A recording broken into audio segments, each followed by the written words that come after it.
Myths, legends, and folklore are a vital part of any culture, and Malaysia is no different, boasting countless stories, both honored and untold. Here's a tale of a tail with rows of deadly teeth. Once upon a time, there lived a powerful warrior called Simalumu. His enemies grew jealous of his strength, and they plotted to murder him. Before they could strike the killing blow, the gods transformed him into a giant crocodile so that he could avenge his death one day. He is known as Bujang Senang. Today, his name still strikes fear amongst the people of Sarawak. Join me as we go explore the myth behind this fearsome creature, if you dare.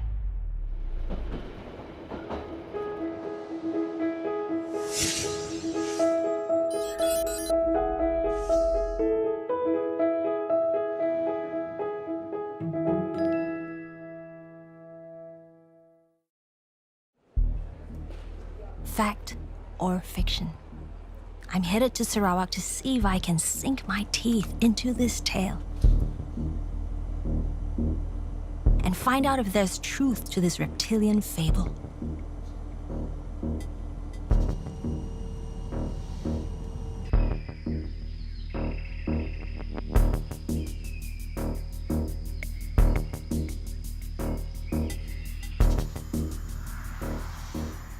Looking for a man-eating giant crocodile is probably not one of the best ideas I've ever had, especially one that reportedly killed over 14 people in the span of 50 years. So I'm hoping there's some exaggeration to this story.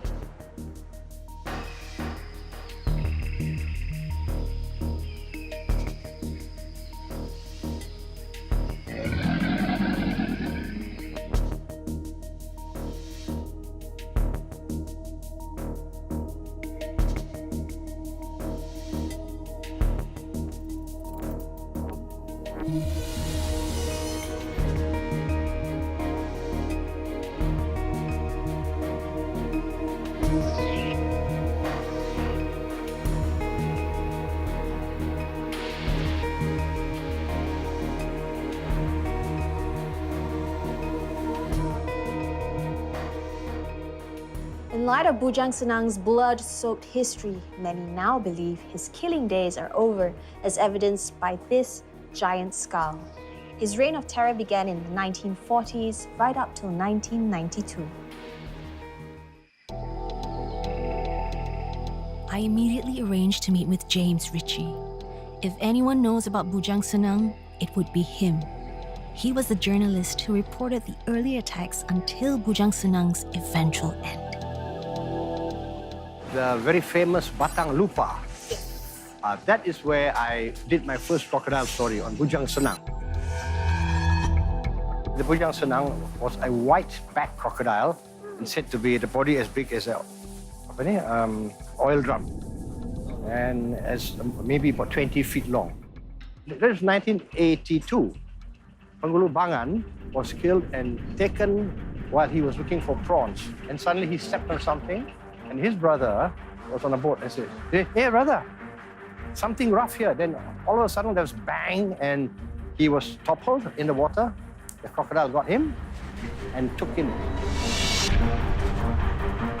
I knew the police chief, so he said, "Come with me. We joined the expedition to look for the crocodile." Oh! This is where I met Johnson Jong, and he said, "Come, I have a plan. I am going to make baby crocodile sounds on a tape, and we are going to play it." Yeah, yeah. So that he kept on repeating that sound, got that tape, and joined the expedition to hunt down the Bujang Senang. They didn't get him, so they all went back. 3 days later, I got a call from the police chief. We found the body of the Penghulu Bangan, you know? But all that remained was just the head and the upper part of the torso. I think about 8 months later, an Iban lady and her niece were crossing one of the streams. The female niece said, "I feel something."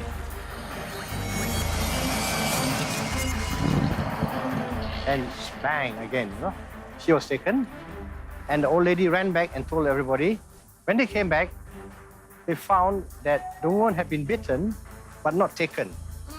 But there was indication that the crocodile had gone upriver. And it was a small stream, so they used bamboo to create a blockade there. Okay. So it couldn't come out. Right. And there were two guys or a few guys who were taking care of this.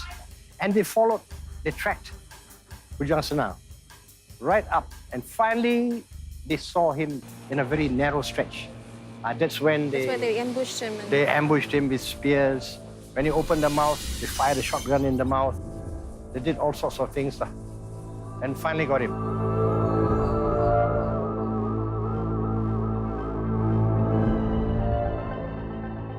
And some people say that although Bujang Senang was captured, that wasn't the actual Bujang Senang. Yeah, they say the Bujang Senang is not 20 feet long, it's 200 feet long. 200 feet long. Wow. This is up to you to believe What it do or you not. think? That's part of the legend. Anyway, the photographs I got was the real Bujang Senang. I mean, the white-backed crocodile. So there's only one white-backed crocodile. There might be some more, I don't know. So do you believe that Bujang Senang is still alive, or He's dead, but there are dead? there are a lot of big fellas. In the old days, I think there were crocodiles as long as 26 feet. So I wouldn't be surprised if there is a crocodile the size of, or maybe bigger than the old Bujang Senang. But whether it's a white-backed crocodile or not, I'm not sure. I found out from James Ritchie that Johnson Jong bought the skull from the villagers. It has since been displayed at his crocodile farm. I wonder what the people who work there believe.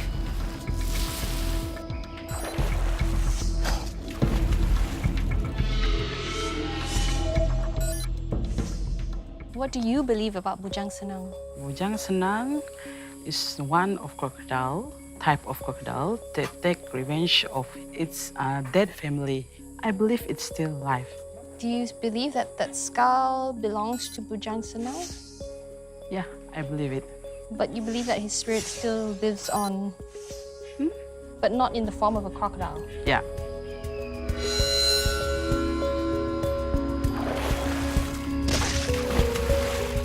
Do you think crocodiles remember or recognize humans? Yeah, I think they can recognize you from your smells, odor, because once you kill them, they can know which of you that harm. Right, so they're able to detect. Yeah. And it's not just that person, does it affect that person's whole family as well? Yeah, all family. Wow.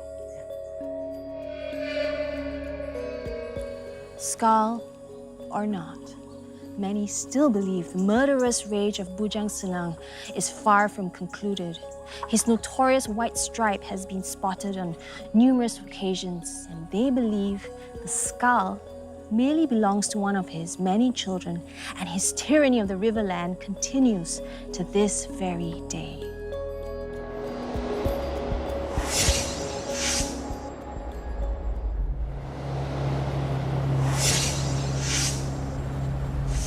I'm searching for answers on this river-prowling crocodile, said to rival the size of an elephant with wicked jaws that could break a full-grown man in half. Bujang Senang sightings have continued in recent years, long after his purported death. Perhaps it's him, perhaps it isn't. The fact remains that each year there are more crocodile sightings than the last. I mean, just being near a riverbank makes me nervous.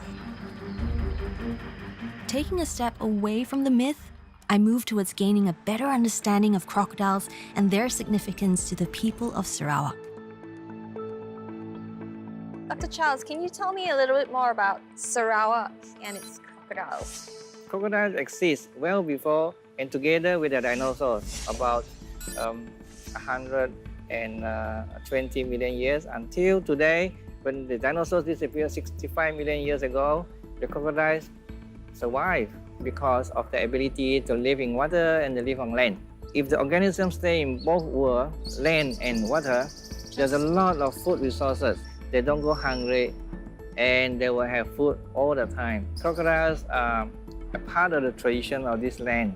we treat them with respect, Right. as we always do with nature. Nature being our heritage, they're also part of our heritage as well. Dr. Charles, can you tell me a little bit more about the numbers of crocodiles in the rivers here in Sarawak? The number of crocodiles per kilometer run is normally done by the researchers from the National Park Office of the Forestry Department. And here they will normally sit on a boat and they will float downstream or move upstream, and they'll count the number of pairs of eyes at night. Then you can see the eyes floating up on the river, and you can count them every kilometer. In high density areas, you probably can get even up to 8 or 10 per kilometer of river run. Dr. Charles, what do you believe about Bujang Senang? Bujang Senang is a term or word that resonates in everybody's mind. When you mention that name, people think that it's not a good fortune, it's not a good way, not a good luck, and therefore nobody wants to mention that name, and they want to bury it for good. What do you believe? Personally, I believe that the name in itself is just a name given to a particular kind of a warrior. Do you believe in it? I know the crocodile exists, and it's a very fierce crocodile. Given that the saltwater crocodiles present in the waters of Sarawak are dangerous, human lives having been lost through attacks, one would assume that the people here would think of ways to systematically eradicate them. But such is not the case. The crocodile population has increased quite dramatically over the years, but the Iban would not kill a crocodile for no valid reason. They only would kill a crocodile as an act of revenge when it had taken one of their kind. If you disturb the crocodile would retaliate, and vice versa. So what does the crocodile mean to the Ibans? They have a belief that the crocodiles and people were at one time brothers, and they went separate ways. Crocodile went to live in the river, and Iban live on land. They also have a belief that the crocodile sometimes can take form of a man. They can transform themselves into human beings.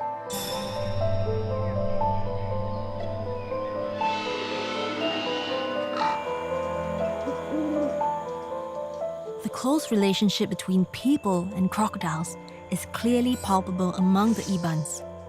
I've been invited to see a 600-year-old crocodile effigy in Serian.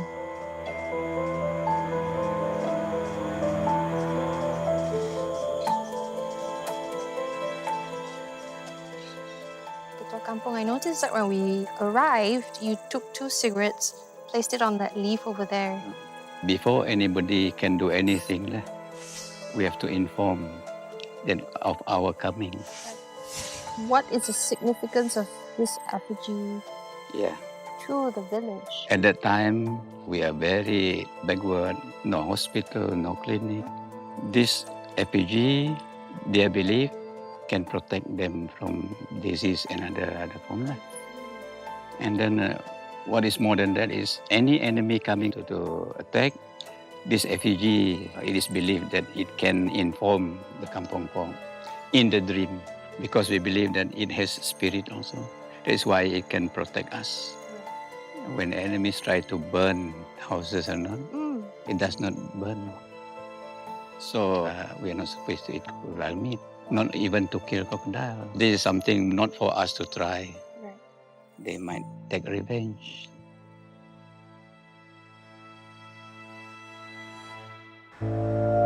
Having heard this several times, I search for someone who can give me an answer on whether it's possible for crocodiles to exact vengeance. So we're here at Matang Wildlife Centre to understand the conflict between crocodiles and humans. Encik Sally, is it right for us to assume that where crocodiles are concerned, once a man-eater, always a man-eater? Is it in their memory bank? Crocodiles can be a very sensitive species whereby they have very good memories. Because if you release them back somewhere that is near to where it was caught, it might get back to the same river. Right. Okay? How does the team here at Matang Wildlife respond to the calls of human-crocodile conflicts? In Sarawak Forestry, we have one team which we call the SWAT team. Normally, reports are taken by our forestry line. Then the SWAT team normally go to the place and really investigate. And I get to investigate a trap they've recently set. Okay, Hannah, now we are heading for the river and we have set trap over there. The reports that they saw more than one. So we're still putting the trap on. Trap like this, we have got 2 here.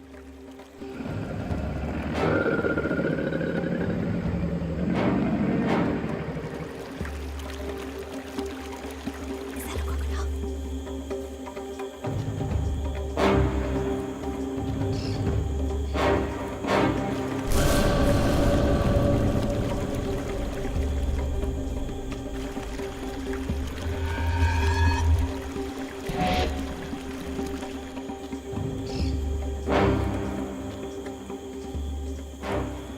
Okay, Hannah, no crocodiles. Okay. It's just the bait.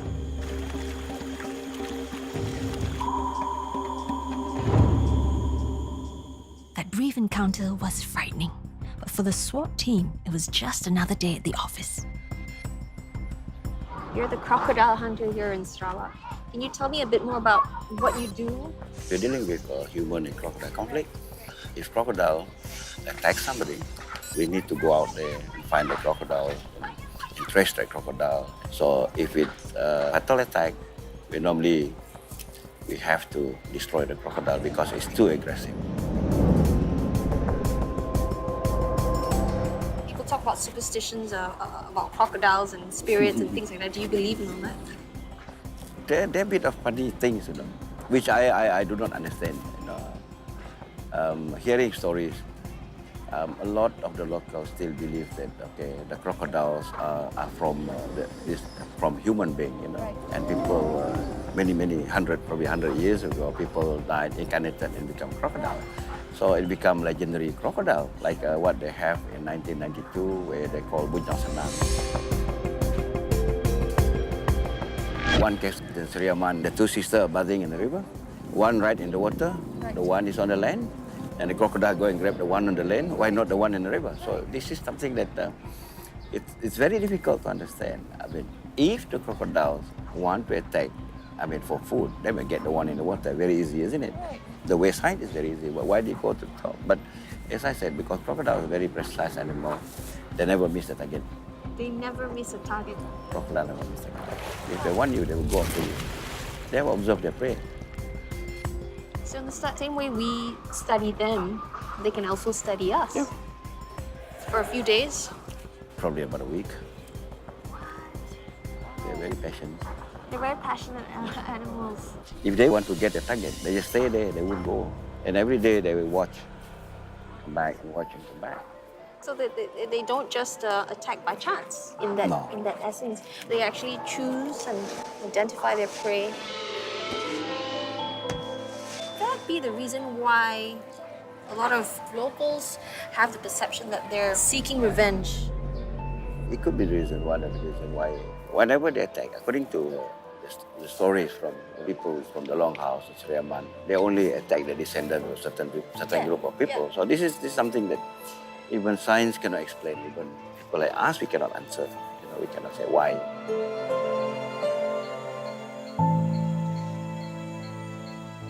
Which is fact and which is fiction?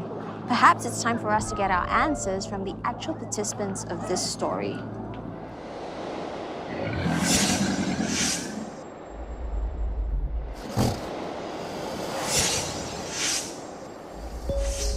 I'm in Sarawak, looking to find out how much fact is in the myth of the most feared killer crocodile, Bujang Senang. So far, getting deeper into the story has yielded more questions.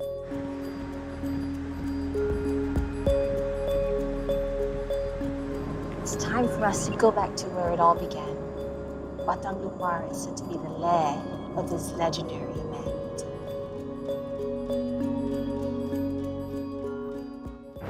Batang Lupar is still the river with the densest population of crocodiles. And yet, river surfing is an annual event here.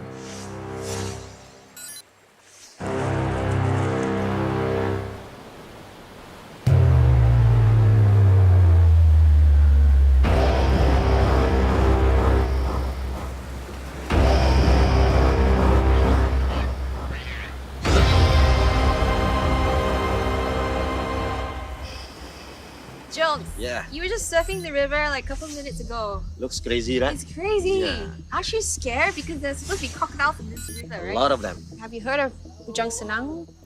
So, this is Raman. Everybody know about the legend. Is there only one white-backed crocodile in Sarawak, or are there a couple that you've heard about? Till today, only one. Only one white-backed crocodile. So that white-backed crocodile is believed to be Bujang Senang. Do you believe it's Bujang Senang? I don't think so. Why not?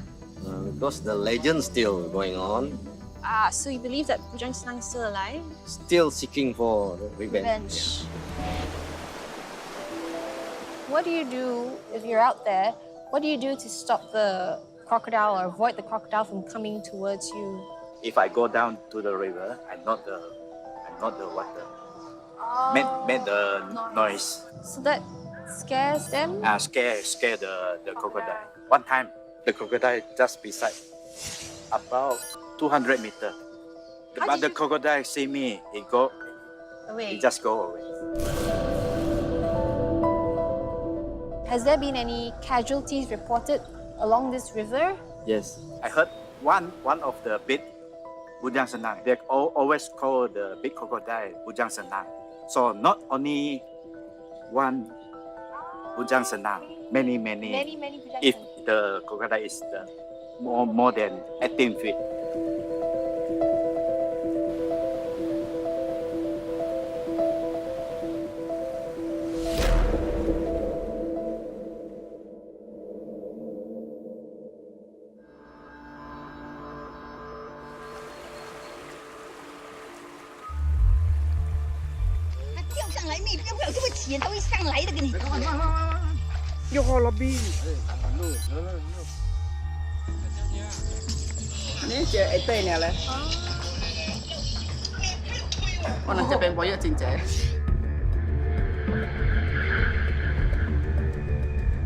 Can you tell me a bit about this story about Bujang Senang?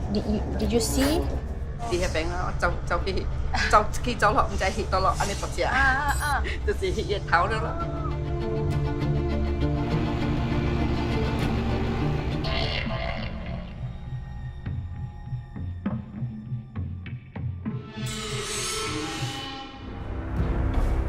My search for answers have led me to Tuai Rumah Johnson, who was directly involved in the capture of Bujang Senang in 1992.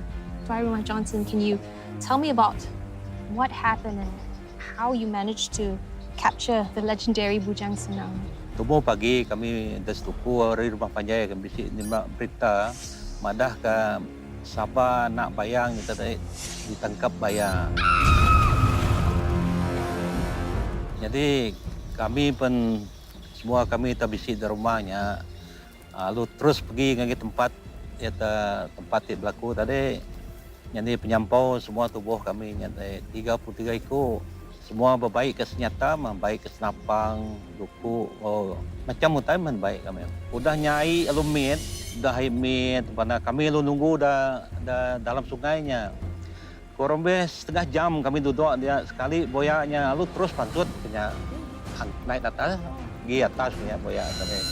Dia kami lu ngelapan boyaknya, lalu tertimbak kami, timbak kami. Nyo kepuas deh boyak tu lemih mesti udah kena sakit lemih, tapi masih hidup lah. Bisik sekedar ya ngagak petrom ke diri bikin apa tu bolet diri pakai paku lawang tahu nel kan. Simpan paku lawang dalam, pakai timbak dia punya mata lah. Timbak ya. Boyak pun lalu mati. Lalu terus mati.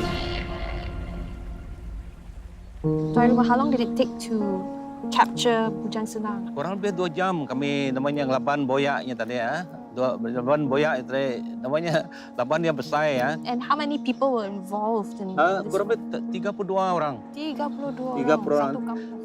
Satu kampung. Jadi 33 itu boleh pakai seorang timbak dah. Berapa spear? Spear satu saja. Spear satu Dia cocok tu boyak kena sini. Tu boyak masih dalam air. Itulah kami tu senang cari boyaknya tadi. Kalau tidak ada tu susah seorang cari, susah lawan dah.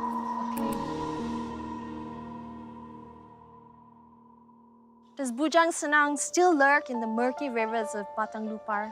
seething and plotting vengeance until his enemies are absolved. Or perhaps his bones are laid bare, a final defeat for the world to witness. Whichever story you believe in, one thing is certain. Mythology is important because it carries with it a huge part of a people's heritage. Bujang Senang may be a cautionary tale, one that warns of repercussions, that monstrosities can be of our own making. And with that, I bid farewell to the central character of this myth. I'm Hannah Tan, and this is Go Explore.